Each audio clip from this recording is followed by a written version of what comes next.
आए दिन छत टूट के मेरे बच्चों के ऊपर, मेरे ऊपर, और थोड़ा-सा बारिश होने के बाद घुटने तक पानी। मतलब सब किसी को रिक्वेस्ट कर कर के थक गया। मैंने बोला मैं अपने आप को इतना मजबूत बनाऊँगा, इतना आगे लेके जाऊँगा कि एक दिन खुद कंपनी बोले कि अब तुमको मैं ये सारी फैसिलिटीज़ देता हूँ। तो ख़ैर वो चीज़ मेरे साथ नहीं हुआ। तो जब तक आपकी ज़रूरत नहीं होगी ना किसी चीज़ की, तो आप कभी आगे नहीं बढ़ सकते हो। और बहुत अच्छे छत्र छाया में आप हो, खान सर के यहाँ पे हो, आप हर कोई बहुत अच्छा अपने देश के लिए, अपने राज्य के लिए आगे जा सकता है। मेरी जर्नी स्टार्ट होती है 29 अक्टूबर 2015 को रनिंग ट्रेन से। रिजर्वेशन कंपार्टमेंट के दरवाजे पे गया मुँह धोने के लिए और पानी गिरा हुआ था। पानी प्लेटफ़ॉर्म पे बोगी के ही दरवाजे के सामने गिरा हुआ था। मैं बैलेंस नहीं कर पाया और हल्का-सा झटक आया, मैं बाहर गिर गया। जैसे ही गिरा, मैं गाड़ी का रोड को पकड़ के अपने आप को सँभालने की कोशिश किया, तब तक प्लेटफ़ॉर्म आया और ट्रेन और प्लेटफ़ॉर्म के बीच में प्लेटफ़ॉर्म में ही मेरा पैर रगड़ खाया और पूरा बुरी तरीके से क्षतिग्रस्त। फिर हॉस्पिटल में ले जाके पैर को काट के अलग कर दिया गया। जैसे-तैसे ज़िंदगी सँभल ही रही थी। हॉस्पिटल से घर आया। घर आने के बाद तरह-तरह के लोगों की बातें, आस-पड़ोस के लोगों की बातें, अरे इसको मर जाना चाहिए, इसको खिलाएगा कौन, इसको देखेगा कौन, इसकी वाइफ़ छोड़ के चली जाएगी, इसकी बूढ़ी माँ है।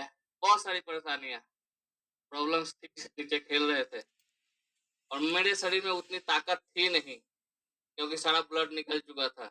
मैं जैसे-तैसे इस पैर में सिर्फ़ 4 उँगलियाँ हैं, अंगूठा नहीं है और 4 में सिर्फ़ 3 ही काम करती है और एक ऐसे स्टेट है, उसका कुछ मूवमेंट नहीं है।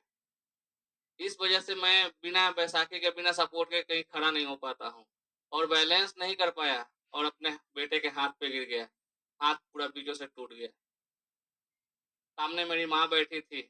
माँ मेरे को देख रही है, मैं बेटे को देख रहा हूँ, वाइफ़ सबको देख रही है। कोई किसी को मतलब सपोर्ट करने की ज़रूरत मतलब सोच ही नहीं रहा है। उस समय लगा कि सच में मैं बोझ बन चुका हूँ अपने परिवार के लिए, अपने बच्चों के लिए। मुझे नहीं जीना चाहिए, पास-पड़ोस वाले सब सही कहते हैं। और उसी दिन अपने आप अंदर संकल्प लिया कि मैं बहुत जल्दी, जो कि किसी को नहीं करना चाहिए। और एक टाइम ऐसा आता है कि 4-5 दिन बाद मेरी वाइफ़ बोली कि मैं सब्ज़ी लेने जाती हूँ, आप अपना ख़्याल रखना। और उस दिन दोस्तों की मदद से माँ को और बेटे को हॉस्पिटलाइज़ करवा दिया। सब लोग ठीक होके आ गए। वाइफ़ बोली कि सब्ज़ी लेने जाती हूँ और माँ बच्चों को लेके ग्राउंड में गई है, आप अपना ध्यान रखें। मुझे लगा कि यही एक टाइम है, घर खाली है, मैं अपने आप को मुक्ति दे देता हूँ। और घर में पड़ी एक लाइलॉन की रस्सी जुगाड़ की और हैंगिंग किया। जैसे ही गर्दन में लगा के स्टेप आगे बढ़ाया, तब तक मेरा बेटा हाथ में प्लास्टर लिए खड़ा। उसके मुँह से पता नहीं वो शब्द कैसे निकले, पापा झूला क्यों लगा रहे हैं? हम लोग घर में छोटी-मोटी चॉकलेट, मिठाई कुछ भी चोरियाँ करते रहते हैं बचपना में। कोई सामने पड़ जाता है तो सहम सा जाते हैं, डर सा जाते हैं। वैसे ही मेरे साथ हुआ, मेरा बेटा जब क्वेश्चन किया, मैं सकपका सा गया, डर सा गया। संग-संग अपनी रस्सी को लूज़ किया और उसे पकड़ के रोने लगा। क्योंकि एक पिता का ना होना, मैं अच्छी तरीके से जानता था। 2013 में मेरे पिता को कैंसर से डेथ हो गया था। 2015 में मेरा पैर कट जाना। 2012 में मेरी दीदी के हस्बैंड का अंध लगने से एक्सपायर हो जाना। तो इन सभी लोगों को मैं देखता था नज़दीक से और वो कमियाँ सोचा और उसी समय डिसाइड किया कि वही चीज़ जो मैं दर्द फ़ील कर रहा हूँ, जो मेरी माँ कर रही है, मेरी जो दीदी कर रही है, जो मेरे भांजे कर रहे हैं, वही चीज़ मैं अपनी पत्नी और अपने बेटे को देने जा रहा हूँ। और उसी दिन अपने अंदर एक कसम खाई, कि मैं कुछ ऐसा करूँगा कि लोग मेरी कहानियाँ पढ़ेंगे, मेरे जैसे बनने की कोशिश करेंगे। चाहे वो किसी भी उम्र के हों, चाहे किसी भी कस्बे से आते हों, चाहे किसी भी स्ट्रगल से जूझ रहे हैं। सुबह हुई है तो शाम होगी। और उसी दिन एक टूल्स के सहारे ग्राउंड तक निकला, एक 5 किलोमीटर रन से मैंने स्टार्ट किया। आज 16-17 राज्यों में दौड़ता हूँ तिरंगे के साथ। और एक कोविड में हमारे आदरणीय प्रधानमंत्री जी का स्पीच था कि आपदा में अवसर का विस्तार करो। तो ये लाइन मुझे इतना मोटिवेट किया, कि मुझे सोचने पे इतना मजबूर किया, कि मैं क्या कर सकता हूँ, अपनी आपदा को कैसे मैं अवसर में विस्तार कर सकता हूँ।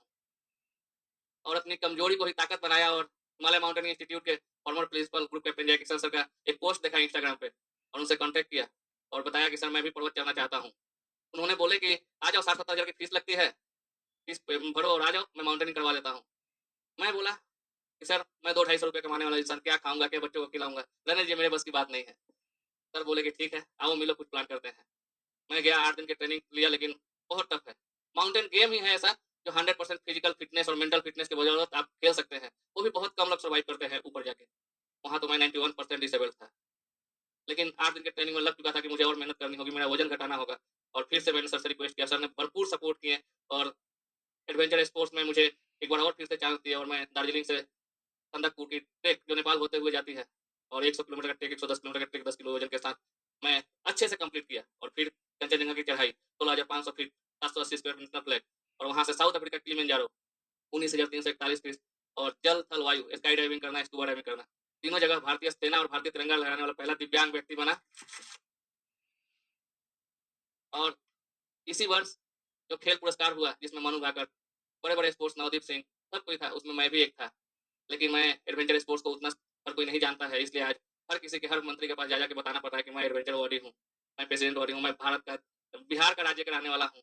आज लगभग 1 सालों से घूम घूम के प्रचार कर रहा हूँ कि मैंने ये अचीवमेंट किए हैं। बस आज भी मैं एक जेके फोटोमेक्स कंपनी में सेल्समैन का काम करता हूँ, दुकान दुकान जाके रंग बिक्री करता हूँ, 5 एवरीडे काउंटर पे जाना, ट्रेन में, बस में चढ़ना, हर दिन धक्के खाना। लेकिन अब मजा आ रहा है कि मैं अपने आप से प्रॉमिस किया हूँ कि मैं अपने अंतिम दिन तक प्रयास करूंगा, चाहे कोई समझे या ना समझे। और आप लोगों तक आने का एक ही मकसद था कि आप लोग आगे आइए, अच्छे नेतृत्व में है आप लोग, देश का नाम रोशन करिए, अपने नाम, अपने राज्य का नाम रोशन करिए, अपने माता पिता का नाम रोशन करिए। और कठिनाई आई तो सर से बात करिए, अपने अभिभावकों से बात कीजिए, कभी भी गलत कदम कुछ न उठाए। मुश्किलें आई है तो आपको निखारने के लिए, करने के लिए नहीं।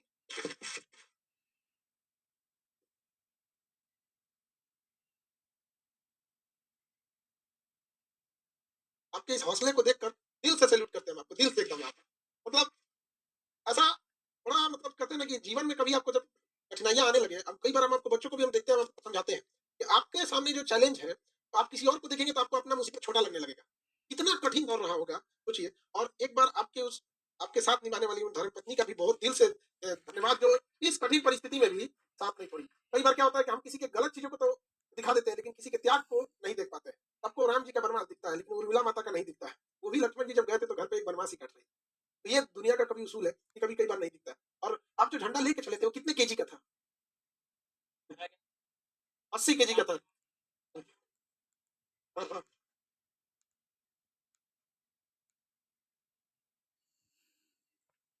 तो पूरा किलिमंजारो ढक गया होगा पूरा का पूरा।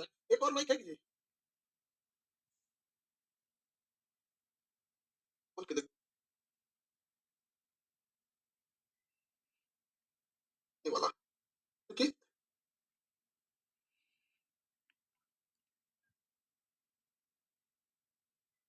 ये जेल में डाल, आप भी टीचर। समाज देखिए, जीवन जितना आपको सिखाएगा बड़ा मुश्किल से होता है। कभी कभी मुसीबत आती है ना, जैसे ये बताए ना, पिताजी का डेथ हो गया, इनका पैर का एक्सीडेंट हो गया, ये 3 साल के अपने बच्चे के ऊपर गिर के उसका हाथ टूट गया।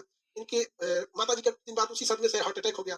बहन के जो हस्बैंड है उनको ठंड लगने से डेथ हो गई। तो एक साथ जब मुसीबत आता है ना, तो ऐसा लगता है कि ऊपर वाला कोई दुश्मनी निकाल रहा है, अजीब सा लगेगा आपको।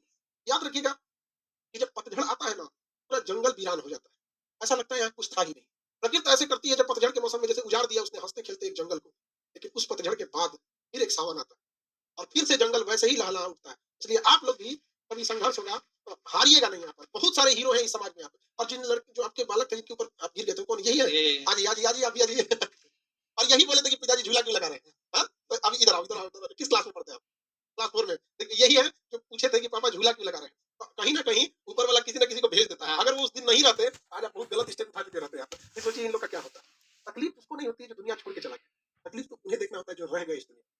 बहुत टेंशन हो जाता है यहाँ पर। और पढ़ना लिखना अच्छे से एकदम ठीक है, और एकदम नाम रोशन करना है पूरे समाज में, कभी हिम्मत नहीं हारने का। और आमतौर पर तो आपके पिताजी की कहानियां दूसरों को सिखाएंगे, और आप देखिएगा तो आप तो डेली देखते होंगे कितना स्ट्रगल है। अब आप पूछिए क्या आपका स्ट्रगल इससे बड़ा है, कि आपका स्ट्रगल इनके सामने तो कुछ नहीं दिखता होगा? कुछ दिखता है? नहीं दिखता। तो हमारी भी कोशिश रहती है कि समाज में ऐसे हीरे लोग जिनको समाज नहीं देख सका है, उन्हें हम दुनिया की नजरों में लाएं और देखें। अगर देखो ये है हमारा समाज है। और आप, ये दुर्भाग्य है कि आपको बताना पड़ता है, को नेशनल अवार्ड मिला हो, जिसको राष्ट्रीय स्तर पर भारत की पहचान बनाया हो, जिसने किलिमंजारो पर्वत को तिरंगे झंडे से ढक दिया हो, पर्वत न दिख रहा हो किलिमंजारो चोटी, तो दुर्भाग्य है कि मिनिस्टर मिनिस्टर घूमकर ये बताना पड़ता है कि हम ये क्या किया है। हमारा प्रयास है कि हम आपको ये चीजों को कल तक पूरी इंडिया की चीज को देख ले कि देखिए ऐसा हीरा है हमारे देश का। और ये प्रेरणा बने तबके की कि जीवन कई बार आपको बहुत सता देता है, हार मान जाइएगा फिर आप किसी मैदान की कोई लड़ाई नहीं जीत पाइएगा। और ये हकीकत है कि जितना टफ जीवन है यहाँ बहुत सारे लोग हार मान जाते हैं। लेकिन सोचिए दौड़ना, और हकीकत है कि पर्वतारोही होना सबसे ज्यादा फिजिकल स्ट्रांग है तभी आप पहाड़ चढ़ जाएगा। ये तो रूल है उसका। पहाड़ चढ़ने वाले को पहले अच्छी साइकिलिंग आनी चाहिए ताकि उसकी स्टेमिना बन सके। बहुत टफ होता है पहाड़ चढ़ना। ऊपर जाइएगा ना ऑक्सीजन नहीं रहेगा, ठंड इतना रहेगा, दिमाग कॉन्शियसनेस काम करना छोड़ देता है। आप गाड़ी में बैठ के केवल पहाड़ पे चढ़िएगा ना आपको वोमिटिंग टाइप करने लगे। जिसको वोमिटिंग नहीं भी आता है ना तो उसको ऊपर जाएगा ना तो उसको वोमिटिंग टाइप करने लगे, सर दर्द होने लगे, क्योंकि हाइट उतना ज्यादा होता है। आप समझ रहे हैं 20,000 फीट की हाइट क्या होती है? ये 10-12,000 फीट की ऊंचाई में हेलीकॉप्टर उड़ता है, 30,000 फीट के ऊपर पे जहाज उड़ते हैं, और 20-22,000 उड़ना मतलब जहाज के इक्विवेलेंट। समझ गया? जो छोटी जहाज होती है 20,000 फीट